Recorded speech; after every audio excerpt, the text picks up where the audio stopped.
Hi guys, welcome back to our channel. మనం ఇప్పుడు Yellowstone national పార్క్లో ఉన్నాము. ఇది కేవలం ఒక నేషనల్ పార్కే కాదు, ప్రకృతి తన అసలైన మహిమను చూపించే భూమి. అడవి తన గంభీర గర్జనతో జీవించే లోకం.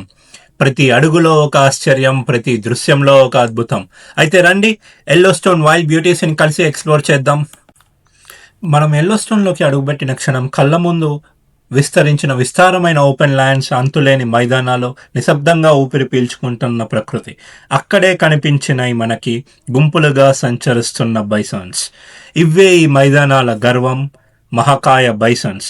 ఎంత దూరం చూసినా భూమంతా వాటితోటే నిండిపోయినట్టుగా. ఇది కేవలం ఒక దృశ్యమే కాదు, ప్రకృతి మనకి చూపించే ఒక వైల్డ్ మహిమ. ఇలా నేచర్ని, నిశ్శబ్దంగా ఉన్న మైదానాలను చూసుకుంటా పోతుంటే మనకు సడన్గా మన కారు ముందుకి, రోడ్డు మీదకి వచ్చేసినాయి. మన కారు ముందు అయితే వచ్చి ఆపినాయి. ఇవి ఏ బిడ్డ, ఇది నా అడ్డా అన్నట్టుగా వచ్చి ఆగినాయి. ఇది కేవలం ఒక ట్రావెలింగే కాదు, ఇది నిజమైన ఎల్లోస్టోన్ వైల్డ్ ఎక్స్పీరియన్స్.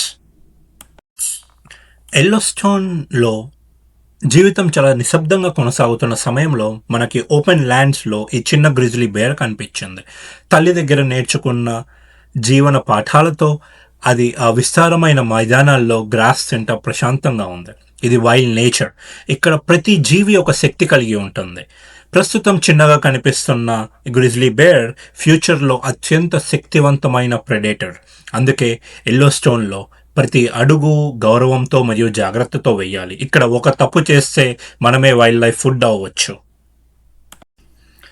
ఈ బ్లాక్ బేర్ దూరం నుంచి చూస్తే చాలా ప్రశాంతంగా, నిశ్శబ్దంగా కనిపిస్తుంది. ఇది అడవుల్లో ఎక్కువ బెర్రీస్, గ్రాస్, రూట్స్ మీద ఆధారపడి జీవించే ఒక ఆమ్నివోర్. అందుకే దూరం నుంచి చూడడం ఎంత అందంగా ఉంటుందో, దగ్గరికి వెళ్ళడం కూడా అంతే ప్రమాదకరం. ఎల్లోస్టోన్లో చూసిన వైల్డ్ లైఫ్ ప్రతి క్షణం నిజంగా ఒక అద్భుతమైన అనుభవం. కానీ ఇది ఇక్కడితో అయిపోలేదు, ఇంకా చాలా ఉన్నాయి. ఇలాంటి అమేజింగ్ కంటెంట్ మిస్ అవ్వకుండా ఉండాలంటే మన ఛానల్ని సబ్స్క్రైబ్ చేసుకోండి. నెక్స్ట్ వీడియోలో మళ్ళీ కలుద్దాం. Until then take care, stay wild.